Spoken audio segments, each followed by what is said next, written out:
Hello again, stringers. Lucky you. You get Voodoo Stick Mod video 2 of the day, the Midweek Girl Window Bun Cover. It's an applique bun cover, so I thought, why not? Since somebody asked about doing the key fob, I figured why not do a bun cover video while I'm at it. The machine's all set up with all the colors, so why not? I'm sorry, I have to show you this. This is what I deal with.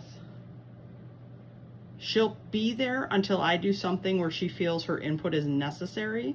Then she'll come on over. So say hi, Meeps. All right, back to the regular scheduled program. Okay, so I have hooped some 2.5 ounce cutaway. You can use whatever brand you like. I order direct from Madeira in a giant ass roll and cut off sheets as needed.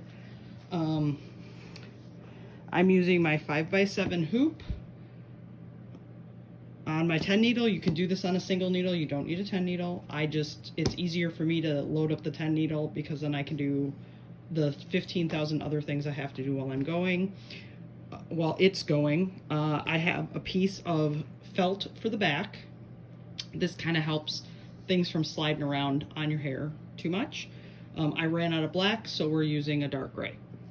I have a piece of black vinyl for the main body of the bun cover, and this time for the applique, I'm going to do some shiny metallic mirror vinyl. I got this from a place that no longer exists. I got this from Double H, I think, but you can get this. I believe Boxer has this. Glitterbug Fairy has a mirror vinyl. I'm sure there's lots of other places, but I have a bunch of this from when I needed it for something else, so I'm still working my way through that.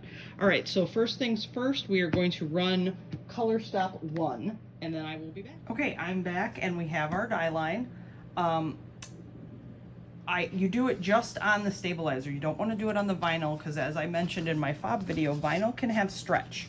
Okay, not much, but it does have it. And if you put the vinyl down and stitch this, while you're stitching your other parts, it can actually distort the vinyl while you're stitching, and then things sometimes don't always line up.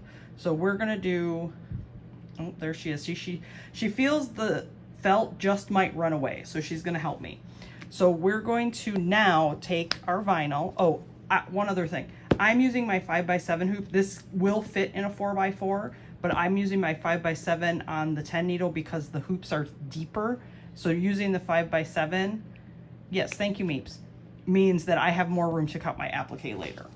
So I'm gonna put this in here, and then I'm going to tape this one down because this one's a little curlier. If you have vinyl with a lot of curl, you can press with your iron on the back side to help flatten it out and relax. All right, so now I have that there. I'm gonna go and run color stop 2, which will give me my die line for my my placement line for my applique. I'm back and I ran my placement line, my die line for my applique. So I'm going to quickly measure this since I have to cut a piece off a roll. I don't have a scrap big enough. That looks like about a 4-inch square piece will work.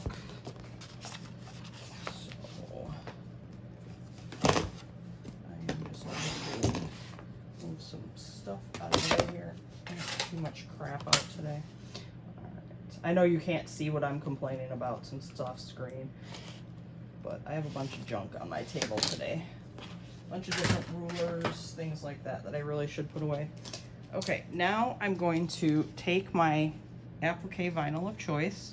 I'm going to place it so it's covering every bit of that die line. And I'm going to tape that down. And I'm going to put this back in the machine and run color stop 3. Okay. And then I am back. I have my applique vinyl tacked down with color stop 3. Now I'm going to pull up the tape, which seems exceptionally sticky today. All right, now I'm going to grab my applique trimming scissors and I'm gonna try to trim this on camera. Okay, so I'm just gonna pick an area to start in and snip up to it. I'm turning my hoop so I'm not turning my wrist. Okay. And then I'm just gonna trim as close as I can to the tack down line without snipping those stitches. You might catch a couple, that's okay. You just don't want to cut them all. Okay, but if you, whoops, if you accidentally snip a couple, that's all right. Okay, now I need to get inside this little area where the eyelet's gonna be.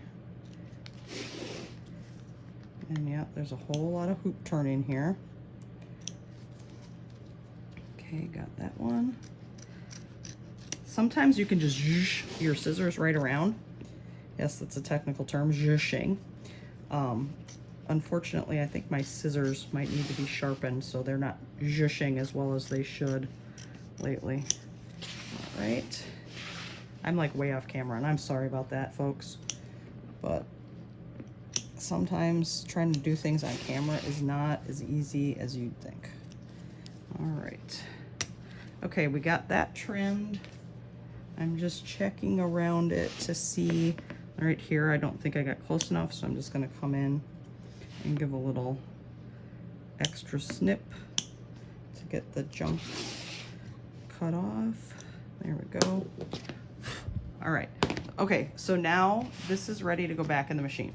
Now I'm gonna put this back on, and I am gonna run color stops 4, 5, 6, 7, 8, 9, 10, 11, and 12. Or no, just through 11. 4 through 11. 12 and 13 will be stitched with the backing put on. So just 4 through 11. I will be back in what seems like 2 seconds for you, but is probably about 30 minutes for me. Okay, we are back. We have stitched all the pretties. Now we need to do the last 2 steps, color stops 12 and 13, which will add the eyelets and the outline stitching. But before we do that, we need to put the back on. So I'm going to flip my hoop over, and then I'm going to take my piece of felt and cover up my back, and then I am going to grab a couple pieces of tape, tape it down, put it back in the machine, and run color stops 12 and 13. Okay, we're back, and the eyelets and the outline have all been stitched. On the back, I'm just going to snip off the thread tails.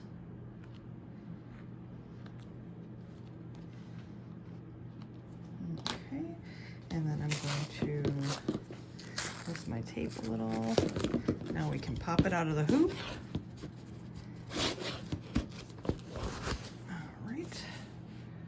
Take that out of the hoop. I'm going to trim off my excess before I do my final trim. I find that this just, whoops, boom. I find that trimming off the excess just gives me extra control because I don't have all this excess just flopping around out here when I'm trying to trim. And then now I'm just going to take my scissors and cut about 1/8 to 1/16 of an inch away from the outside edge. Moving my project, not the scissors, to get nice smooth cuts.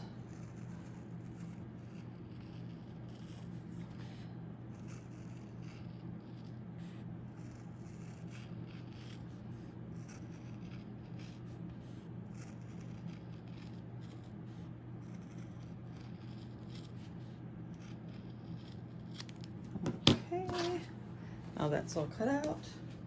Throw out the trash, grab my punch, and I'm going to line it up and oops, punch my holes.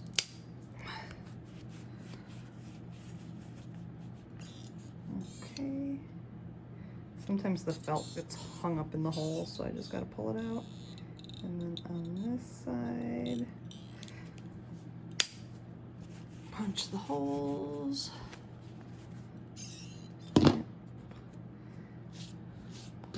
Oh, that got stuck. And then it's all set to wear. I have sticks from Amazon. This one, I'll eventually paint this one black. And then put it through. Oops.